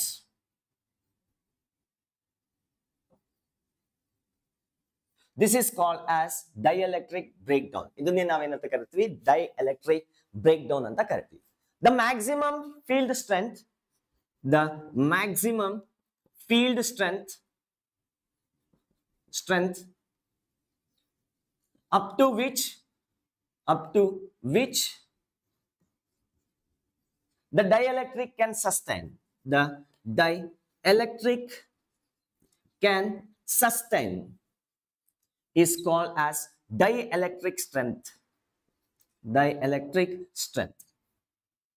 ಎಲ್ಲಿವರೆಗೂ ಅದು ತಟ್ಕೊಳ್ಳುತ್ತೋ ಆ ಮ್ಯಾಕ್ಸಿಮಮ್ ಎಲೆಕ್ಟ್ರಿಕ್ ಫೀಲ್ಡ್ ನೇ ನಾವೇನಂತ ಕರಿತೀವಿ ಡೈಎಲೆಕ್ಟ್ರಿಕ್ ಸ್ಟ್ರೆಂತ್ ಅಂತ ಕರಿತೀವಿ. ಡೈಎಲೆಕ್ಟ್ರಿಕ್ ಸ್ಟ್ರೆಂತ್ ಗಿಂತ ಒಂಚೂರು ಎಲೆಕ್ಟ್ರಿಕ್ ಫೀಲ್ಡ್ ಜಾಸ್ತಿ ಮಾಡಬೇಡಿ, ಲಪಕ್ ಅಂತ ಮಾಲಿಕ್ಯೂಲ್ಸ್ ಎಲ್ಲ ಬ್ರೇಕ್ ಡೌನ್ ಆಗ್ಬಿಟ್ಟು ಬ್ರೇಕಪ್ ಮಾಡ್ಕೊಂಡು ಒಬ್ರು ಇನ್ನೊಬ್ರಿಗೆ ಸೊ ಸಪರೇಟ್ ಆಗಿ ಎಲ್ ಅಂದ್ರೆ ಅಲ್ಲಿ ಹೋಗಕ್ಕೆ ಶುರು ಮಾಡುತ್ತೆ.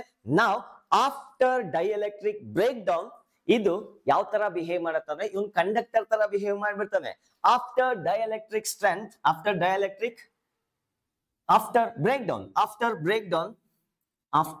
breakdown the ions are free to move. ಅರೆ ಪಾಸಿಟಿವ್ ಅಯಾನ್ಸ್ ಒಂದ್ ಕಡೆ ಇದೆ, ನೆಗೆಟಿವ್ ಅಯಾನ್ಸ್ ಒಂದ್ ಕಡೆ ಇದೆ.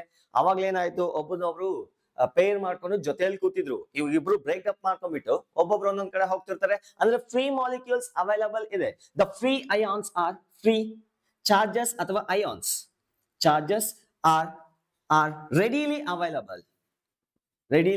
available.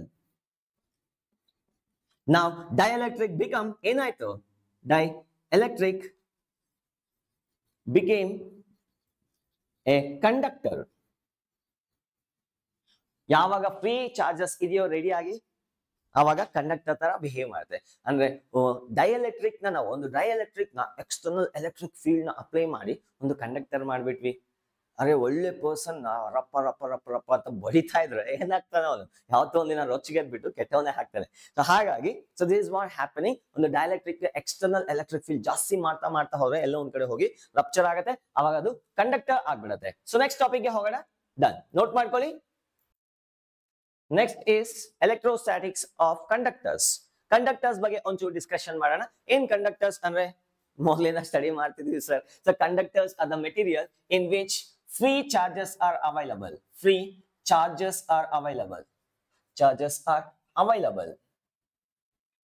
Basically electrons available ಇರುತ್ತೆ. ನಾವು ಮೆಟೀರಿಯಲ್ ಬಗ್ಗೆ ಮಾತಾಡ್ತಿರೋದ್ರಿಂದ ಎಲೆಕ್ಟ್ರಾನ್ಸ್ ಫ್ರೀ ಆಗಿ ಅವೈಲಬಲ್ ಇರುತ್ತೆ. ಸೊ ಎಲೆಕ್ಟ್ರಿಕ್ ಫೀಲ್ಡ್ ಕೊಟ್ಟಿದ ತಕ್ಷಣ ಸೊ ಎಲೆಕ್ಟ್ರಾನ್ಸ್ ಒಂದ್ ಕಡೆಯಿಂದ ಇನ್ನೊಂದ್ ಕಡೆಗೆ ಮೂವ್ ಆಗೋ ಸಾಧ್ಯತೆ ಇರುತ್ತೆ. Let's see so what are the some characteristics of electric conductors. The first property are the field lines. The electric field is zero everywhere inside and on the surface of ಪದೇ ಹೇಳ್ತಾ ಇದ್ದೀನಿ ಮತ್ತೆ on the surface of a conductor even both in the presence of electric field and in the absence of electric field. ಅಂದ್ರೆ electric field ಇದ್ರೂ ಇಲ್ಲದೆ ಇದ್ರೂ ಒಳಗಡೆ ಮತ್ತೆ ಸರ್ಫೇಸ್ ನಲ್ಲಿ net electric field of A inducer, net electric field inside ಮತ್ತೆ surface ನಲ್ಲಿ zero ಇರುತ್ತೆ. ಸೊ ಹಂಗಂದ್ರೆ ಏನು ನೋಡಿ, ಒಂದು ಕಂಡಕ್ಟರ್ ನ ಕನ್ಸಿಡರ್ ಮಾಡೋಣ. ಕಂಡಕ್ಟರ್ ಒಳಗಡೆ ಚಾರ್ಜಸ್ ಇರುತ್ತೆ, ಆಬ್ವಿಯಸ್ಲಿ ಪಾಸಿಟಿವ್ ಚಾರ್ಜಸ್ ಇರುತ್ತೆ, ನೆಗೆಟಿವ್ ಚಾರ್ಜಸ್ ಇರುತ್ತೆ. So they are moving random ಆಗಿ ಮೂವ್ ಆಗ್ತಾ ಇರುತ್ತೆ. ನೆಟ್ ಕರೆಂಟ್ ಇರುತ್ತೆ, ಝೀರೋ ಇರುತ್ತೆ. ಯಾವಾಗ ನಾನು ಎಲೆಕ್ಟ್ರಿಕ್ ಫೀಲ್ಡ್ ನ ಅಪ್ಲೈ ಮಾಡಕ್ಕೆ ಟ್ರೈ ಮಾಡ್ತೀನೋ ಸೊ ಇದನ್ನ ನಾನು ಈ ಎಕ್ಸ್ಟರ್ನಲ್ ಅಂತ ಕರಿತೀನಿ. ಎಕ್ಸ್ಟರ್ನಲ್ ಫೀಲ್ಡ್ ಅನ್ನು ಅಪ್ಲೈ ಮಾಡಿದಾಗ ಎಲೆಕ್ಟ್ರಾನ್ಸ್ ಎಲ್ಲ ಒಂದ್ ಕಡೆಗೆ ಬರಕ್ ಟ್ರೈ ಮಾಡುತ್ತೆ. ಅರೆ ಎಲೆಕ್ಟ್ರಾನ್ಸ್ ಎಲ್ಲ ಒಂದ್ ಕಡೆಗೆ ಬಂದ್ರೆ ಆ ಕಡೆ ಏನಾಗಿರುತ್ತೆ, ಪಾಸಿಟಿವ್ ಚಾರ್ಜ್ ಆಗಿರುತ್ತೆ. ಬೇಸಿಕಲಿ ಎಲೆಕ್ಟ್ರಾನ್ಸ್ ಮೂವ್ ಆಗೋದು. ಬಟ್ ಯಾವಾಗ ಎಲೆಕ್ಟ್ರಾನ್ಸ್ ಈ ಕಡೆಯಿಂದ ಈ ಕಡೆಗೆ ಬಂದ್ಬಿಡುತ್ತೋ ಆ ಕಡೆ ಏನಿರುತ್ತೆ, ಪಾಸಿಟಿವ್ ಚಾರ್ಜ್ ಉಳ್ಕೊಂಡಿರುತ್ತೆ.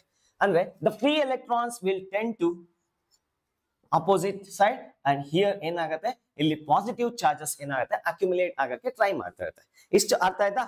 ಇದು ಎಕ್ಸ್ಟರ್ನಲ್ ಎಲೆಕ್ಟ್ರಿಕ್ ಫೀಲ್ಡ್ ಯಾವ ಕಡೆಗಿದೆ, ಲೆಫ್ಟ್ ಟು ರೈಟ್ ಇದೆ. ಇಲ್ಲಿ ನೋಡಿ, due to accumulation of charges, ಒಳಗಡೆ ಚಾರ್ಜಸ್ ಅಕ್ಯುಮುಲೇಷನ್ ಆಗಿರೋದ್ರಿಂದ ಒಳಗಡೆ ಒಂದು ಎಲೆಕ್ಟ್ರಿಕ್ ಫೀಲ್ಡ್ ಸೆಟಪ್ ಆಗ್ತಾ ಇದೆ. ಸೊ ಅದನ್ನ ನಾನು ಈ ಇಂಟರ್ನಲ್ ಅಥವಾ ಈ ಇಂಡ್ಯೂಸ್ಡ್ ಅಂತ ಕರಿತೀನಿ. ಈ induced, let me call that as A internal. ಈ ಇಂಟರ್ನಲ್ ಎಲೆಕ್ಟ್ರಿಕ್ ಫೀಲ್ಡ್ ಈ ಕಡೆ ಆಪೋಸಿಟ್ ಡೈರೆಕ್ಷನ್ ಅಲ್ಲಿ ಪ್ರೊಡ್ಯೂಸ್ ಆಗ್ತಾ ಇರುತ್ತೆ. ನಾನು ಜಾಸ್ತಿ electric field external electric field ನ ಜಾಸ್ತಿ ಮಾಡಿದ್ರೆ ಜಾಸ್ತಿ ಚಾರ್ಜಸ್ ಅಕ್ಯುಮುಲೇಟ್ ಆಗತ್ತೆ. ಹಾಗಾದ್ರೆ always internal electric field is opposing the external electric field. In conductors ನಲ್ಲಿ ಇದು ಜಾಸ್ತಿ ಮಾಡ್ತಾ ಇದ್ರೆ ಇದು ಕೂಡ ಜಾಸ್ತಿ ಆಗುತ್ತೆ, ಆದ್ರೆ ಫ್ರೀ ಎಲೆಕ್ಟ್ರಾನ್ಸ್ ಬರಕ್ಕೆ ಟ್ರೈ ಮಾಡ್ತಾ ಇರುತ್ತೆ. So this is the direction of internal electric field, this is the direction of external electric field. External field ಈ ಕಡೆಗಿದೆ, ಇಂಟರ್ನಲ್ ಫೀಲ್ಡ್ ಈ ಕಡೆಗಿದೆ. So therefore the net exact ಆಗಿ ಸೇಮ್ ಇರುತ್ತೆ. ಇದು ಜಾಸ್ತಿ ಮಾಡಿದ್ರೆ ಇದು ಜಾಸ್ತಿ ಆಗ್ತಾ ಇರುತ್ತೆ ಅಲೈನ್ಮೆಂಟ್ ಪ್ರಕಾರ. ಸೊ ಹಾಗಾಗಿ the net electric field is always zero for conductors. ಇಲ್ಲಿ ಫಿಗರ್ ಅಲ್ಲಿ ನೀವು ನೋಡಬಹುದು, ಅದನ್ನೇ ನಾನು ಪಿಕ್ಚೋರಿಯಲ್ ಆಗಿ ರೆಪ್ರೆಸೆಂಟ್ ಮಾಡಿದೆ. ಯಾಕಾಯ್ತು? So because of the accumulation of charges. ಒಂದ್ ಕೈಂಡ್ ಆಫ್ ಚಾರ್ಜಸ್ ಒಂದ್ ಕಡೆ, ಇನ್ನೊಂದ್ ಕೈಂಡ್ ಆಫ್ ಚಾರ್ಜಸ್ ಇನ್ನೊಂದ್ ಕಡೆ ಅಕ್ಯುಮುಲೇಟ್ ಆಯ್ತು. ಸಪೋಸ್ ಸರ್ ನೀವು ಹೇಳೋದು ಯಾಕೆ ನಂಬಬೇಕು, ನಮ್ಗೆ ಪ್ರೂವ್ ಮಾಡಿ ಇದು ಝೀರೋ ಆಗಿರಲ್ಲ ಅಂತ ಅಸ್ಯೂಮ್ ಮಾಡ್ಕೊಳ್ಳೋಣ. ಅರೆ ನಾ ಹೇಳಿರೋದು ಕರೆಕ್ಟೇ, ಬಟ್ ನನ್ ಮೇಲೆ ನಿಮ್ಗೆ ಟ್ರಸ್ಟ್ ಇಶ್ಯೂಸ್ ಇರೋದ್ರಿಂದ ಇದು ತಪ್ಪು ಅಂತ ಅಸ್ಯೂಮ್ ಮಾಡ್ಕೊಳ್ಳೋಣ. ಲೆಟ್ ಅಸ್ ಅಸ್ಯೂಮ್ ಈ net is not equal to zero. ಒಂದು ಎಲೆಕ್ಟ್ರಿಕ್ ಫೀಲ್ಡ್ ಅಲ್ಲಿ ಒಂದು ಕಂಡಕ್ಟರ್ ನ ಪ್ಲೇಸ್ ಮಾಡಿದೀನಿ, ಆ ಕಂಡಕ್ಟರ್ ಒಳಗಡೆ ನೆಟ್ ಫೀಲ್ಡ್ ಇದೆ ಅಂತ ಅನ್ಕೊಳ್ಳೋಣ. Just for the sake of time being ಇದೆ ಅಂತ ಅನ್ಕೊಳ್ಳಿ. ಈಗ ನೆಟ್ ಎಲೆಕ್ಟ್ರಿಕ್ ಫೀಲ್ಡ್ ಒಂದ್ ಕಡೆ ಇದ್ರೆ ಚಾರ್ಜಸ್ ಮೇಲೆ ಫೋರ್ಸ್ ಆಕ್ಟ್ ಆಗತ್ತ. ಹಾಗಾದ್ರೆ ಚಾರ್ಜಸ್ ಒಂದ್ ಕಡೆಗೆ ಮೂವ್ ಆಗ್ತಾನೆ ಇರುತ್ತೆ because of the net electric field. Suppose zero ಆಗಿಲ್ಲ ಅಂದ್ರೆ ನಾ ಹೇಳ್ತಿರೋದು, if not zero the charges experience force which causes the movement of charges and then current. So it causes the current in an isolated conductor. ಒಂದು conductor ನ ತಗೊಂಡೋಗಿ electric field ಅಲ್ಲಿ ಇಟ್ಬಿಟ್ರೆ current conduct ಮಾಡ್ತಿದೆ. ಯಾವಾಗ ನಾ ಹೇಳಿದ ತಪ್ಪು ಅಂತ ಅನ್ಕೊಂಡಾಗ. So is it possible? Battery supply ಮಾಡ್ಲೇಬೇಕು, ಇಲ್ಲ ಅಂದ್ರೆ ಹಾಗಲ್ಲ. ಸೊ ಒಂದು ಕಂಡಕ್ಟರ್ ಅಲ್ಲಿ ಕಂಟಿನ್ಯೂಸ್ ಆಗಿ ಇರ್ಲೇಬೇಕು. ಸೊ ಇಲ್ಲ ಅಂದ್ರೆ ಕರೆಂಟ್ ಬರ್ಬೇಕಾಯ್ತು. ಬರ್ತಿದ್ಯಾ? Which is not possible. So which is not possible. ಹಾಗಾದ್ರೆ ಈ net is always zero. Is valid for surface also inside. ನೋಡಿ, ಸರ್ಫೇಸ್ ನಲ್ಲೂ ನೆಟ್ ಫೀಲ್ಡ್ ಝೀರೋ ಇರುತ್ತೆ, ಒಳಗಡೆ ಕೂಡ ನೆಟ್ ಫೀಲ್ಡ್ ಝೀರೋನೇ ಇರುತ್ತೆ. ಇಷ್ಟನ್ನ ನೋಟ್ ಮಾಡ್ಕೊಳ್ಳಿ. ಈಗ ಒಂದು ಕಂಡಕ್ಟರ್ ನ ಕನ್ಸಿಡರ್ ಮಾಡ್ತೀನಿ. Let us consider a plane sheet. Already ಇದ್ರ ಬಗ್ಗೆ ಡಿಸ್ಕಸ್ ಮಾಡಿದ್ವಿ. ಒಂದು ಪಾಸಿಟಿವ್ ಚಾರ್ಜಸ್ ಅಕ್ಯುಮುಲೇಟ್ ಆಗಿದೆ ಅಂತ ಅನ್ಕೊಳ್ಳೋಣ. ಕಂಡಕ್ಟರ್ ಒಳಗಡೆ ನೋಡಿ, ಶೀಟೇ ಆದ್ರೂ ಅದ್ರ ಒಳಗಡೆ ಒಂದು ಲೇಯರ್ ಇರುತ್ತೆ. ಅರೆ ಎಷ್ಟೇ ತಿನ್ ಶೀಟ್ ಆದ್ರೂ ಒಳಗಡೆ ಮೆಟೀರಿಯಲ್ ಇದಿರತ್ತೆ, ಒಳಗಡೆ ಎಲೆಕ್ಟ್ರಿಕ್ ಫೀಲ್ಡ್ ಝೀರೋ ಇರುತ್ತೆ, ಸರ್ಫೇಸ್ ಅಲ್ಲೂ ಝೀರೋ ಇರುತ್ತೆ. ಈಗ ಸರ್ಫೇಸ್ ಇಂದ ಒಂಚೂರು ಆಚೆಗೆ ಬನ್ನಿ ಎಲೆಕ್ಟ್ರಿಕ್ ಫೀಲ್ಡ್ ಇರುತ್ತೆ. So that is given by sigma by epsilon. Application of Gauss law ಅಲ್ಲಿ ನಾವು ಇದನ್ನ ಪ್ರೂವ್ ಮಾಡಿದ್ವಿ. ಸೊ ಒಂಚೂರು ಆಚೆ ಬಂದ್ರೆ ಇನ್ಸೈಡ್ ಮತ್ತೆ ಸರ್ಫೇಸ್ ನಲ್ಲಿ ಝೀರೋ ಇದೆ, ಬಟ್ ಒಂಚೂರು ಆಚೆಗೆ ಬಂದ್ರೆ ಸಿಗ್ಮಾ ಬೈ ಎಪ್ಸಿಲಾನ್ ಇರುತ್ತೆ. And it is constant everywhere. ಯಾವಾಗ ಪ್ಲೇಟ್ ಇನ್ಫೈನೈಟ್ ಡೈಮೆನ್ಷನ್ ಇದ್ದಾಗ, ಇನ್ಫೈನೈಟ್ ಡೈಮೆನ್ಷನ್ ಅಂದ್ರೆ ಒಂದು ಕೆಪಾಸಿಟರ್ ನ ಪಾಯಿಂಟ್ ಚಾರ್ಜ್ ಗೆ ಕಂಪೇರ್, ಅದೇ ಕೆಪಾಸಿಟರ್ ನೆಕ್ಸ್ಟ್ ಬರುತ್ತೆ. ಕೆಪಾಸಿಟರ್ ನ ಒಂದು ಪಾಯಿಂಟ್ ಚಾರ್ಜ್ ನ ಕೆಪಾಸಿಟರ್ ಪ್ಲೇಟ್ ಮುಂದೆ ಇಟ್ಟಾಗ ದೊಡ್ಡ ಯೂನಿವರ್ಸ್ ತರ ಕಾಣುತ್ತೆ, ಅದಕ್ಕೆ ಇನ್ಫೈನೈಟ್. ಹಾಗಾಗಿ ಇಲ್ಲೊಂದು ಪಾಯಿಂಟ್ ನ ಕನ್ಸಿಡರ್ ಮಾಡಿದ್ರೆ ಆಲ್ವೇಸ್ ಎಲೆಕ್ಟ್ರಿಕ್ ಫೀಲ್ಡ್ ಕಾನ್ಸ್ಟೆಂಟ್ ಆಗಿರುತ್ತೆ. ಇದನ್ನ ನಾವು ಅಪ್ಲಿಕೇಶನ್ ಆಫ್ ಗಾಸ್ ಲಾ ನಲ್ಲಿ ಡಿಸ್ಕಸ್ ಮಾಡಿದ್ವಿ, ಆಯ್ತಾ? So this is given by sigma by epsilon naught. And another point, ಇನ್ನೊಂದು ಪಾಯಿಂಟ್ ಇದೆ ಇಲ್ಲಿ. The interior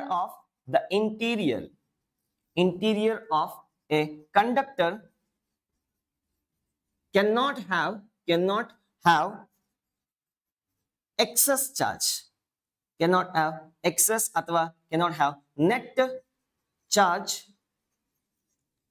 ಅಂತ ಹೇಳ್ತೀನಿ. ಇದೇನ್ ಸರ್ ಇದು ಹೊಸ ಪಾಯಿಂಟ್. ಒಂದು ಕಂಡಕ್ಟರ್ ನ ಕನ್ಸಿಡರ್ ಮಾಡ್ತೀನಿ, ಒಂದು ಡಬ್ಬ ತರ ಇರ್ತಕ್ಕಂಥ ಒಂದು ಕಂಡಕ್ಟರ್ ನ ಕನ್ಸಿಡರ್ ಮಾಡಿ. Let me consider A conductor like this. Obviously surface ನಲ್ಲಿ ಮತ್ತೆ ಒಳಗಡೆ ಫೀಲ್ಡ್ ಎಷ್ಟಿದೆ? ಝೀರೋ ಇರುತ್ತೆ. ಇದನ್ನ ರಿಮೂವ್ ಮಾಡ್ತೀನಿ ನೋಡಿ. ಓಕೆ, ಸರ್ಫೇಸ್ ನಲ್ಲಿ ಎಲೆಕ್ಟ್ರಿಕ್ ಫೀಲ್ಡ್ ಝೀರೋ ಇರುತ್ತೆ, ಒಳಗಡೆ ಕೂಡ ಝೀರೋ ಇರುತ್ತೆ. ವೆದರ್ ನೀವು ಎಕ್ಸ್ಟರ್ನಲ್ ಫೀಲ್ಡ್ ಅಲ್ಲಿ ಇಡಿ ಅಥವಾ ಇಲ್ಲದೆ ಇರ್ಲಿ, ಒಳಗಡೆನೂ ಝೀರೋ ಇರುತ್ತೆ. ಈಗ ಒಳಗಡೆ ಇಂದ ಒಂದು ಸ್ಮಾಲ್ ಮೆಟೀರಿಯಲ್ ನ ತಗೋತೀನಿ. ಒಳಗಡೆ ಇಂಟೀರಿಯರ್ ಅಲ್ಲಿ ಒಂದು ಸ್ಮಾಲ್ ಮೆಟೀರಿಯಲ್ ನ ಕನ್ಸಿಡರ್ ಮಾಡ್ತೀನಿ. What is the net field passing through this one? Zero. Within the small volume is equal to 0. ಹಾಗಾದ್ರೆ ಈ ಪೂರ್ತಿ ವಾಲ್ಯೂಮ್ ನಲ್ಲಿ ಫ್ಲಕ್ಸ್ ಏನಿರತ್ತೆ, 0 ಇರತ್ತೆ. ಅರ್ಥ ಆಗ್ತಿದೆಯಾ ಹೇಳ್ತಿರೋದು? ಈ ಒಳಗಡೆ ಇರ್ತಕ್ಕಂಥ ಮೆಟೀರಿಯಲ್ ನಲ್ಲಿ ಎಲೆಕ್ಟ್ರಿಕ್ ಫೀಲ್ಡ್ 0 ಇತ್ತು, ಆಲ್ರೆಡಿ ಇಲ್ಲಿ ಪ್ರೂವ್ ಮಾಡಿದ್ವಿ. ಮತ್ತೆ ಅಲ್ಲಿ ಫ್ಲಕ್ಸ್ ಏನಿರಬೇಕು, 0 ಇರುತ್ತೆ. ಗಾಸ್ ಲಾ ಪ್ರಕಾರ phi is equals to q enclosed divided by epsilon naught. ಹಾಗಾದ್ರೆ q enclosed ಏನಾಗಿರ್ಬೇಕು, 0 ಆಗಿರ್ಲೇಬೇಕು. Gauss law, according to Gauss law, ಒಳಗಡೆ ಚಾರ್ಜ್, ನೆಟ್ ಚಾರ್ಜ್ 0 ಇರುತ್ತೆ. ಪಾಸಿಟಿವ್ ಚಾರ್ಜಸ್ ನೆಗೆಟಿವ್ ಚಾರ್ಜಸ್ ಇರುತ್ತೆ, ಅವೆರಡು ಆಡ್ ಅಪ್ ಆಗಿ 0 ಬರ್ತಿರುತ್ತೆ. ಬಟ್ ನೆಟ್ ಚಾರ್ಜ್ 0 ಆಗಿರುತ್ತೆ.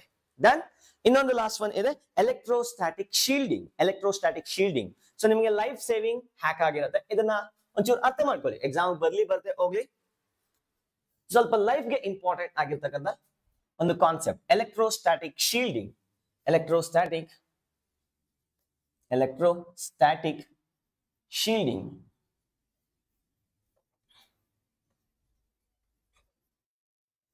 ಸೊ ಲೆಟ್ ಅಸ್ ಕನ್ಸಿಡರ್ ಒಂದು ಮೆಟಾಲಿಕ್ ಕಂಡಕ್ಟರ್ ನ ಕಂಟೈನರ್ ನ ಕನ್ಸಿಡರ್ ಮಾಡೋಣ. ಒಂದು ದೊಡ್ಡದಾಗಿರ್ತಕ್ಕಂಥ ಒಂದು ಮೆಟಾಲಿಕ್ ಕಂಟೈನರ್,